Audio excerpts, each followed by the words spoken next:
पति को मारा ना, वो वही जा रहा था। मैंने उसे बोला मुझे भी मारो, मेरे सन में भी बोला, तो उसने हमें नहीं मारा, उसने बोला मोदी को बोलो। नमस्ते दोस्तों, आप देखना शुरू कर चुके हैं अरविंद जीएस के करंट अफेयर सेक्शन में। आज दोस्तों मैं शुरुआत करूंगा वीडियो का उन घटना से जिसमें आप जम्मू कश्मीर से कई फोटो और वीडियो वायरल हो रहे हैं, जिसमें 27 लोगों की हत्या कर दिया गया है। ऐसा पुष्टि मीडिया के द्वारा किया गया है। यह आतंकवादी आतंकवादी हमला हुए हैं पिछले दिन, जिसमें 27 लोगों की हत्या कर दिया गया है दोस्तों। ओके, इसलिए मैं इस थंबनेल आज का बनाया हूँ कि एक बार फिर हुआ पहलगाम में आतंकी हमला, अब बदला लेगा मोदी शाह और अब्दुल्ला। मोदी जी प्रधानमंत्री हैं, अमित शाह गृह मंत्री हैं, अब्दुल्ला जम्मू कश्मीर के मुख्यमंत्री हैं, तो ये लोग ज़रूर बदला लेंगे। ओके, मैं इस आतंकवादी हमला में मारे गए उन भाइयों को श्रद्धांजलि अर्पित करता हूं और मैं ईश्वर से यह प्रार्थना करता हूं कि ईश्वर इनके आत्मा को शांति दे।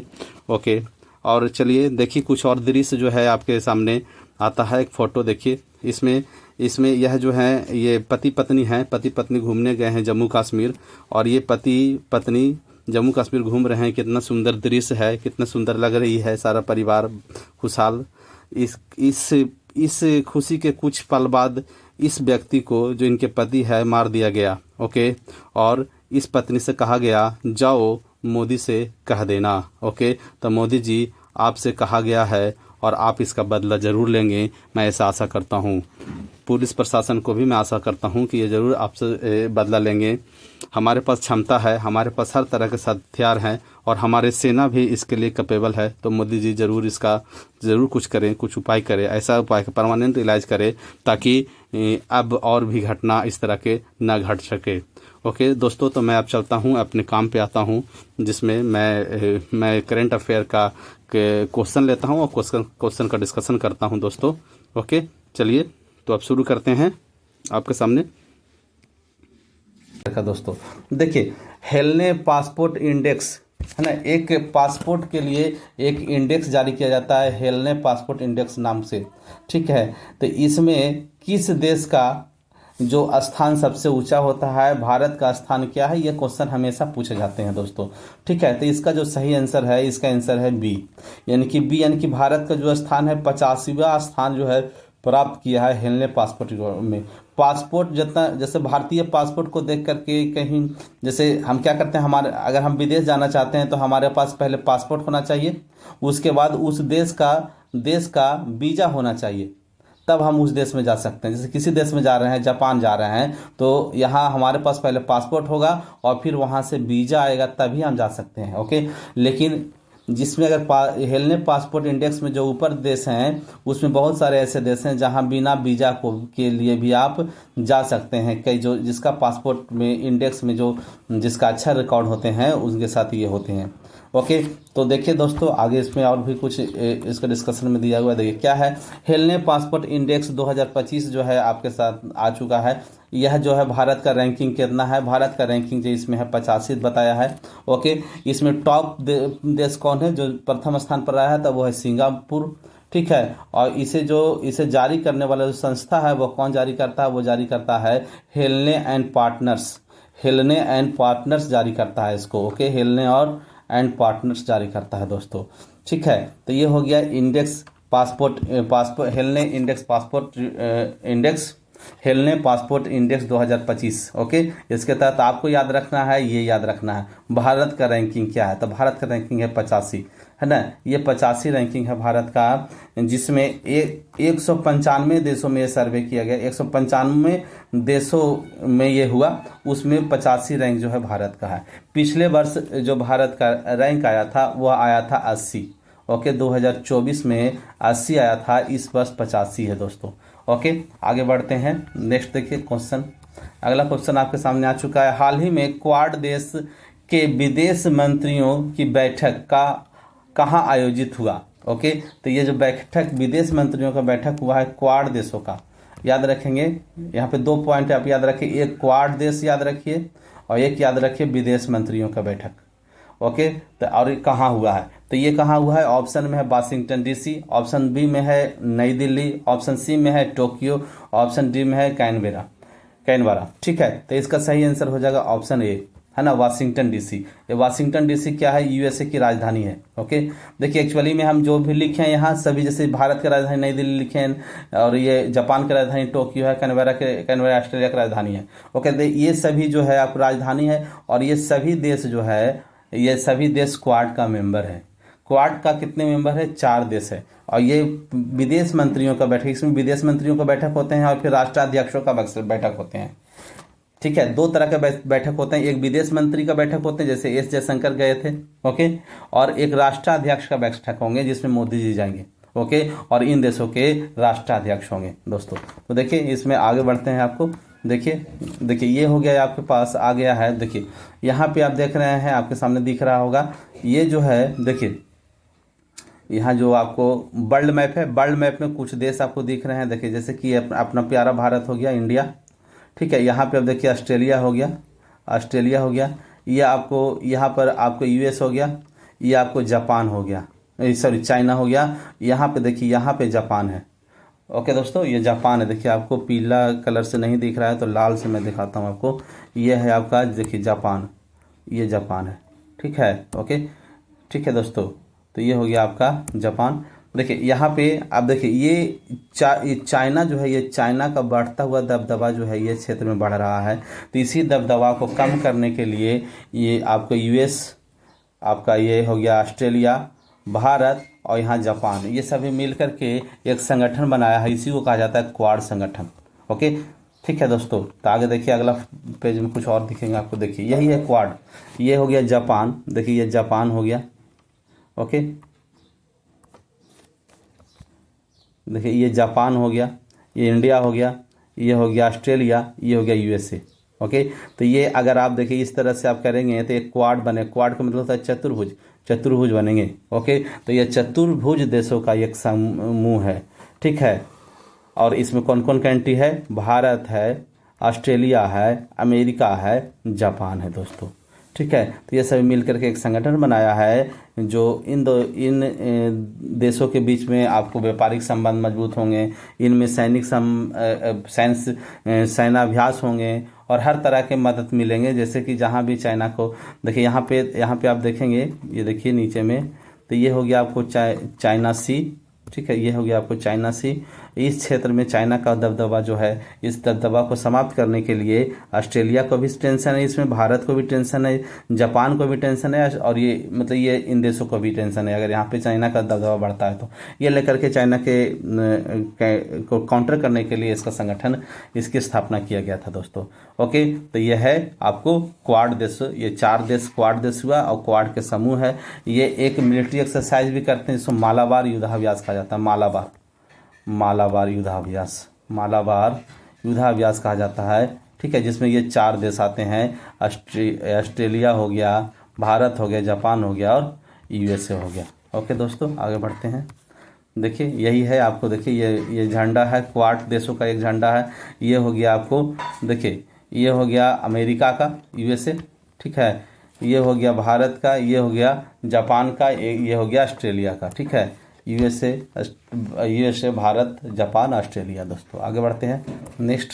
देखिए ये मीटिंग के कुछ तस्वीरें हैं जिसमें हमारे प्रधानमंत्री मोदी जी हैं, है ना, इधर में जो बाइडेन है, ये जापान के हैं, और ये हो गया ऑस्ट्रेलिया के प्रधानमंत्री, ये जापान के प्रधानमंत्री, ठीक है। इस तरह के मीटिंग के कुछ तस्वीरें हैं दोस्तों। आगे बढ़ते हैं, ठीक है। ये क्वाड, ये जो है क्वाड देश, मैंने क्या बताया कि क्वाड देश का जो मीटिंग होते हैं 2 प्रकार के होते हैं। एक होते हैं विदेश मंत्रियों का मीटिंग, एक होते हैं राष्ट्राध्यक्षों का मीटिंग। तो ये राष्ट्राध्यक्षों का मीटिंग है, ठीक है, ये विदेश मंत्रियों का नहीं, राष्ट्राध्यक्षों का मीटिंग है। और जो अभी क्वेश्चन था वो था विदेश मंत्रियों का मीटिंग, ठीक है। तो ये हुआ है वाशिंगटन डीसी में।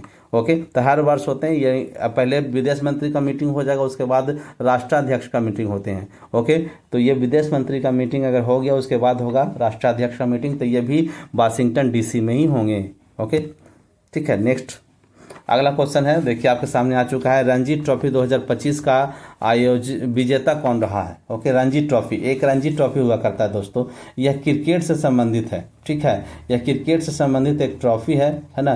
देखिए पहले प्लेयर रणजी ट्रॉफी ही खेलते हैं, रणजी ट्रॉफी में अपना प्रदर्शन करते हैं तो वहाँ से सिलेक्शन होता है इंडियन टीम में। ओके, तो रणजी ट्रॉफी खेला जाता है, क्रिकेट का एक ट्रॉफी है। ओके, तो इसमें 2025 में जो खेला गया, इसमें कौन जीता है, तो इसका सही ऑप्शन है विदर्भ ने जीता।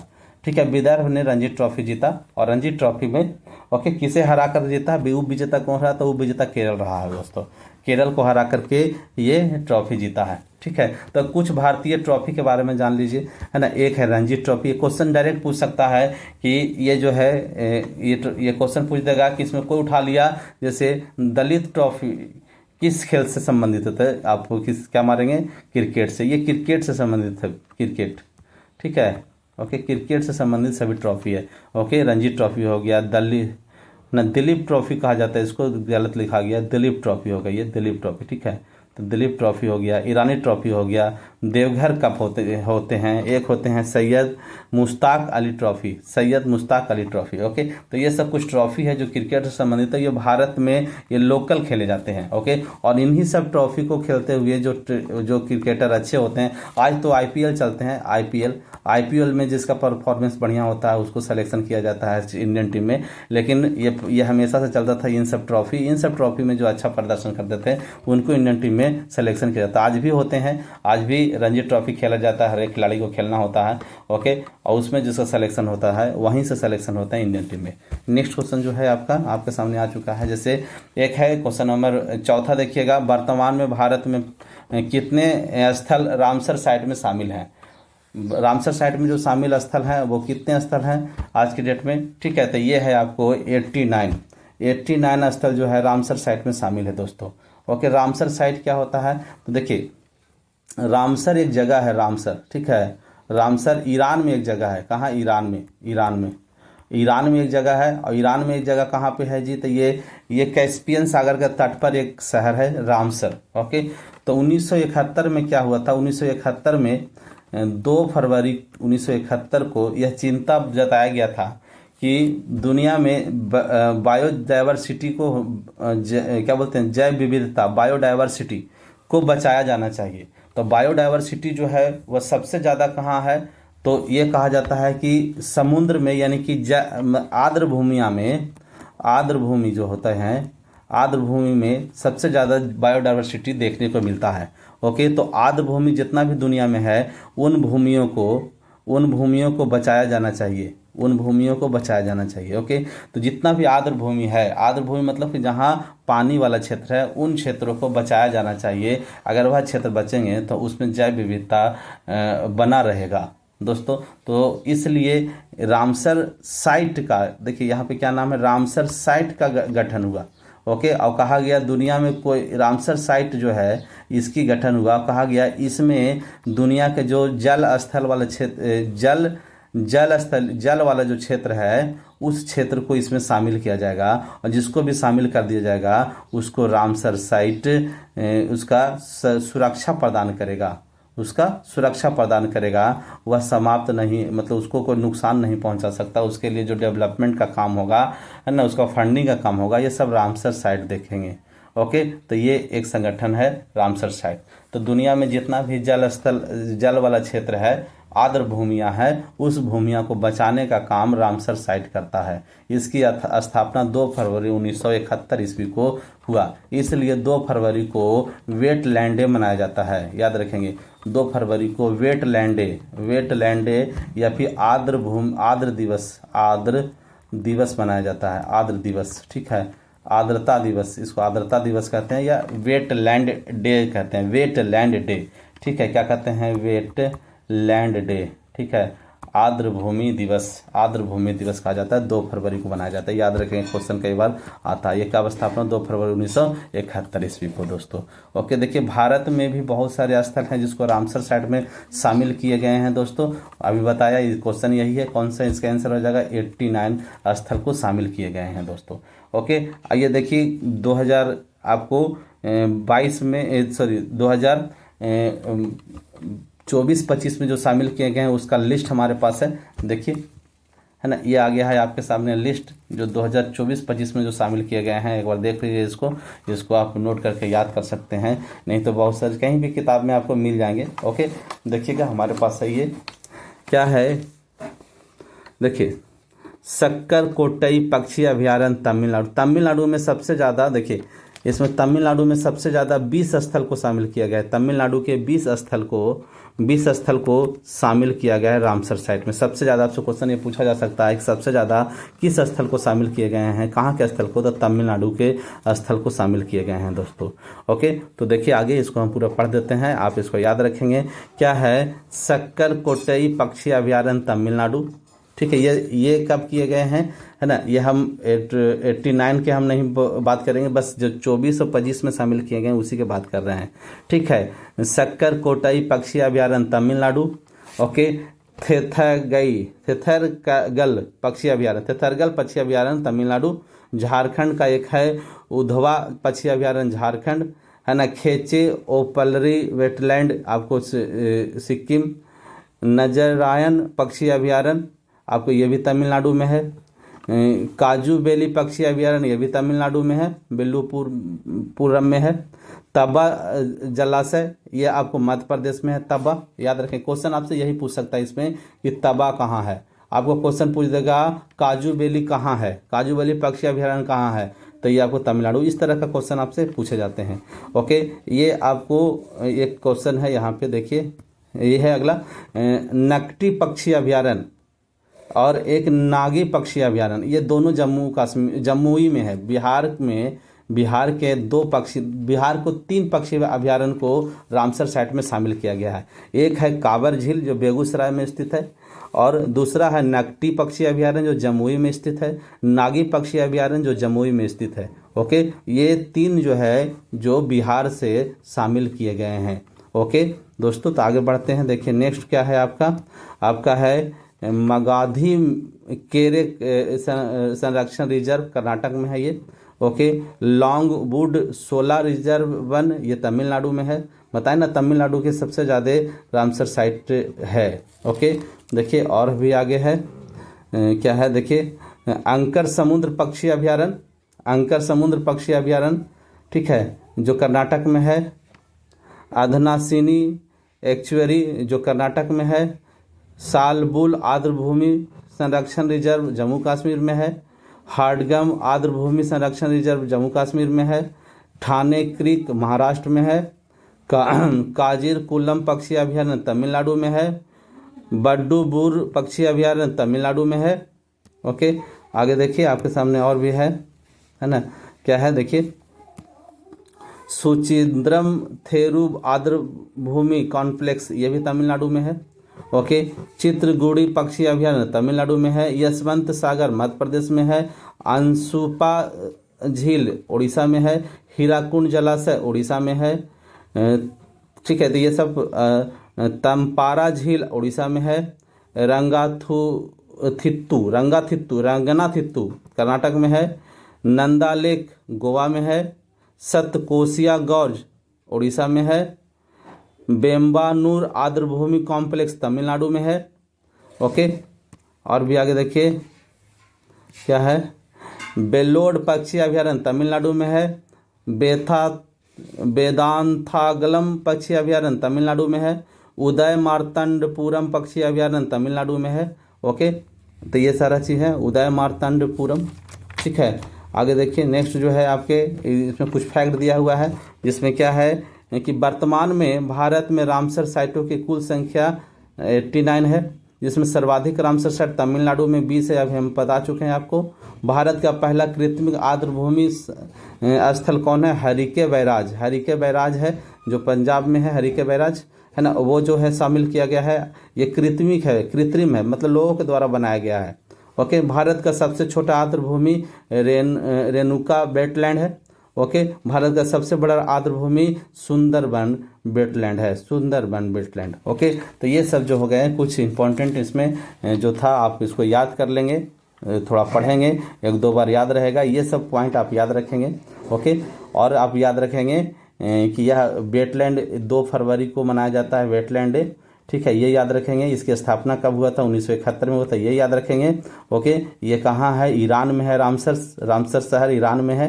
तो ये सब चीज़ कुछ इंपॉर्टेंट है जो याद रखना है। ओके, तो आपसे काम बन जाएगा। अगर बिहार से हैं तो बिहार वाले लोग ये 2 याद रखेंगे। 3 जो एक है आपको बेगूसराय वाला कांवर झील, दूसरा है नकटी झील जो जमुई का है, तीसरा है नागा झील जो जमुई का है। ओके, ठीक है दोस्तों, आगे बढ़ते हैं। नेक्स्ट क्या है आपके सामने आ चुका है, देखिए 5वां क्वेश्चन है जो क्या कहता है, भारत को पूर्ण रूप से मलेरिया उन्मूलन का लक्ष्य कब तक रखा गया है? भारत में मलेरिया को खत्म करने के लिए, मलेरिया उन्मूलन मतलब मलेरिया को समाप्त करना, ये लक्ष्य कब तक रखा गया है दोस्तों? तो ये रखा गया है 1930 तक। ओके, 1930 तक भारत में इसको समाप्त करने के लिए एक लक्ष्य रखा गया है दोस्तों। देखिए भारत में बहुत सारी चीज़ समाप्त करने का एक लक्ष्य रखे गए हैं, कुछ है ना, उसका एक लिस्ट हमारे पास है, उसको आप पढ़ लीजिए तो आपको बहुत सारा क्लियर हो जाएंगे दोस्तों। देखिए आपके सामने ये आ चुका है एक लिस्ट, इसको एक बार देख लेंगे, है ना। देखिए ये सब लिस्ट है।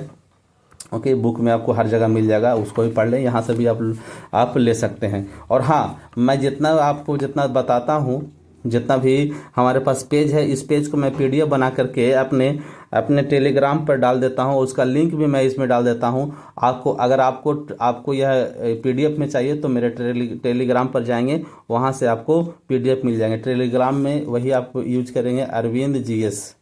ओके, टेलीग्राम में क्या लिखना है? Arvind GS, Arvind GS. ठीक है, ये आपको टेलीग्राम पर मिल जाएगा मेरा चैनल, आप वहाँ से भी इसको डाउनलोड कर सकते हैं और आप वहाँ से लेकर के आप खुद पढ़ सकते हैं। अगर आपको लिखना नहीं चाहते हैं, मेरे बात जो बोल रहे हैं उन सभी चीज़ आपको वहाँ मिल जाएंगे। ओके दोस्तों, तो आगे चलते हैं। अगर चैनल पे आप नए हैं तो कृपया कर सब्सक्राइब करेंगे और बेल आइकन दबा देंगे, और आप लाइक तो करेंगे ही करेंगे। आप पढ़ते रहते हैं, लाइक नहीं करते हैं, तो कृपया करके लाइक जरूर कर दें। ओके, सब्सक्राइब भी करेंगे, अपने दोस्तों के पास शेयर भी करेंगे। ये सब कहने की ज़रूरत नहीं है, हमारे सब्सक्राइबर ये करते रहते हैं दोस्तों। ओके, देखिए तो ये हो गया आपके पास लक्ष्य आ गया। भारत सरकार का आगामी लक्ष्य क्या क्या है? देखिए पशुओं में फुट एंड माउथ रोग होता है पशुओं में, है ना, जिसको फुट एंड माउथ रोग कहा जाता है, जिसमें खुर पक्का भी कहते हैं इसको। ठीक है, एवं ब्रूसेलोसिस रोग, है ना, ये सब रोग पर नियंत्रण कर लिया जाएगा कब? 25 तक, यानी कि इसी वर्ष तक इसको नियंत्रण करना है। सभी गांवों में ऑप्टिकल फाइबर बिछाने का लक्ष्य रखा गया है, ये भी 25 तक पूरा करेगा। ऑप्टिकल फाइबर क्या होते हैं? जिससे इंटरनेट कनेक्टिविटी मजबूत होंगे। ओके, तो ये होते हैं ऑप्टिकल फाइबर, है ना। ये साइंस का टॉपिक है जिसमें ऑप्टिकल फाइबर, आप बताइएगा ऑप्टिकल फाइबर जो होते हैं यह फिजिक्स के यानी कि प्रकाश के किस घटना पर कार्य करता है? ऑप्टिकल फाइबर, ये आप बताएंगे। ये आपके कमेंट में आप लिखेंगे ऑप्टिकल फाइबर प्रकाश के किस घटना पर कार्य करता है। देखिए यूरिया को बंद करने का लक्ष्य रखा गया, 25 तक यूरिया भी बंद होगा, ये लक्ष्य रखा गया है दोस्तों। देखिए अब पूरा होता है कि नहीं होता है, लक्ष्य तो रखे जाते हैं लेकिन पूरा हो ना हो ये तो डिपेंड करता है आपके कार्य प्रणाली पर, कितना मजबूत से आप कार्य करते हैं उस पर डिपेंड करता है। भारत को $5 ट्रिलियन की अर्थव्यवस्था बनाने का लक्ष्य 25 तक रखा गया है ना। अभी तक 5 ट्रिलियन का लक्ष्य प्राप्त नहीं हुए हैं। ओके, 3 ट्रिलियन तो हम लोग प्राप्त कर चुके हैं दोस्तों। ओके, तो आगे बढ़िए, क्या है? भारत को टीबी मुक्त का लक्ष्य 25 तक रखा गया है, ये भी 25 तक लक्ष्य रखा गया है। देखिए इस वर्ष क्या होते हैं। पेट्रोल में एथेनॉल को 20% मिश्रित करने का लक्ष्य रखा गया है। जो पेट्रोल हम लोग यूज करते हैं गाड़ी में, उसमें एथेनॉल का प्रयोग किया जाएगा 20%। ओके, तो 20% लक्ष्य ये प्राप्त, जैसे इसमें जब पेट्रोल में एथेनॉल का प्रयोग करते हैं तो इससे क्या होता है? प्रदूषण कम होते हैं। ओके, तो ये भी अच्छा है और माइलेज भी में कोई दिक्कत नहीं होता है। तो ये रखा गया है ये लक्ष्य का कब तक? 25 तक। ओके, 20%। देखिए पेन का कलर चेंज करता हूँ थोड़ा, ठीक है, ये हो गया लाल लेता हूँ। ओके, देखिए आपके सामने आ चुका है ना। $1 ट्रिलियन की डीजल अर्थव्यवस्था बनाने का लक्ष्य 28 तक रखा गया है। 28 तक, ये 28 का एक स्पेशल आ गया आपके सामने। ओके, ठीक है दोस्तों।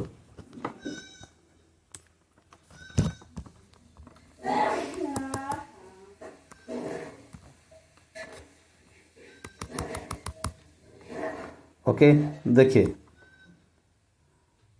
आपके सामने आ गया है 100 मीट्रिक टन कोयला गैसीकरण करने का लक्ष्य जो रखा गया है 30 तक रखा गया है।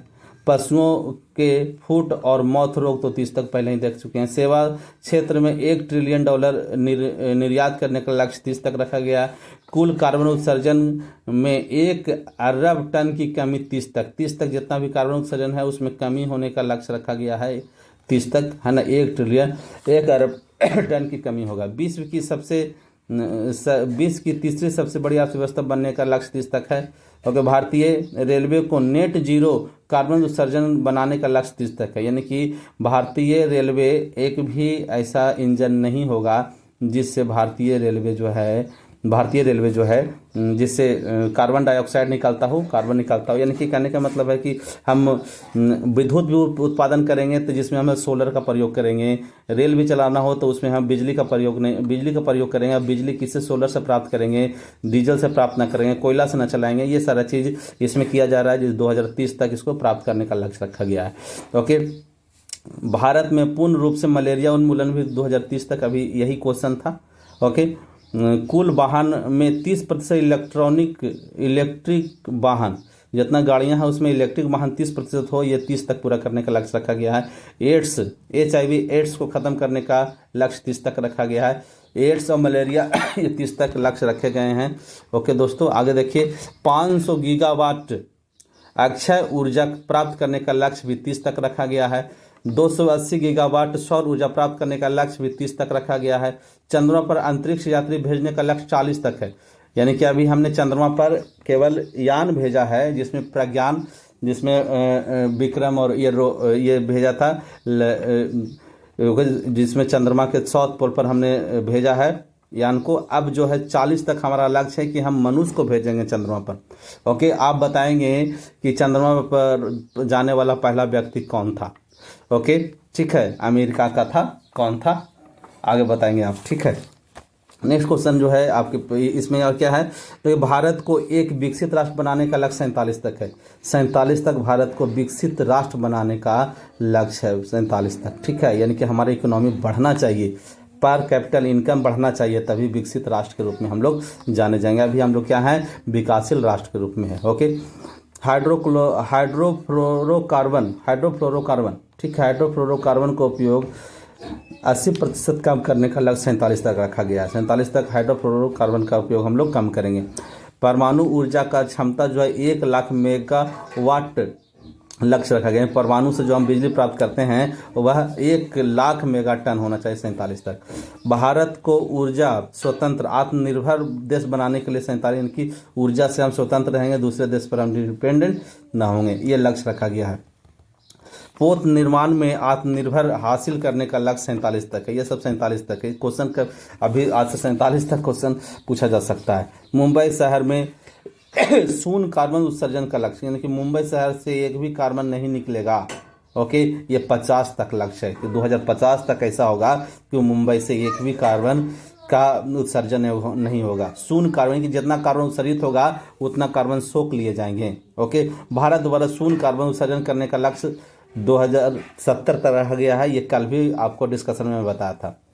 ओके, भारत द्वारा नेट जीरो का लक्ष्य, वही वो बात हो गया, नेट जीरो का लक्ष्य रखा गया है। 2070 तक हम भारत को नेट जीरो कर देंगे, कि जितना कार्बन हम निकालेंगे उतना कार्बन हम खुद ऑब्जर्व कर लेंगे। ऐसा स्थिति, यानी कि हमें क्या करना होगा, 2 चीज़ करना होगा। एक तो हमें पेड़ों की संख्या बढ़ानी होगी, और दूसरा हमें क्या करना होगा, जितना भी कोयला जलते हैं, जितने भी ऐसे गैस जलते हैं जिससे कार्बन डाइऑक्साइड इत्यादि जो विषैला गैस निकलते हैं, उसको समाप्त करके हमें इन ईंधनों पर जाना होगा जहां से किसी तरह का प्रदूषण नहीं होता है, जिसमें हम लोग नवीकरणीय ऊर्जा का प्रयोग कर सकते हैं, जिसमें रिन्यूएबल एनर्जी कहा जाता है।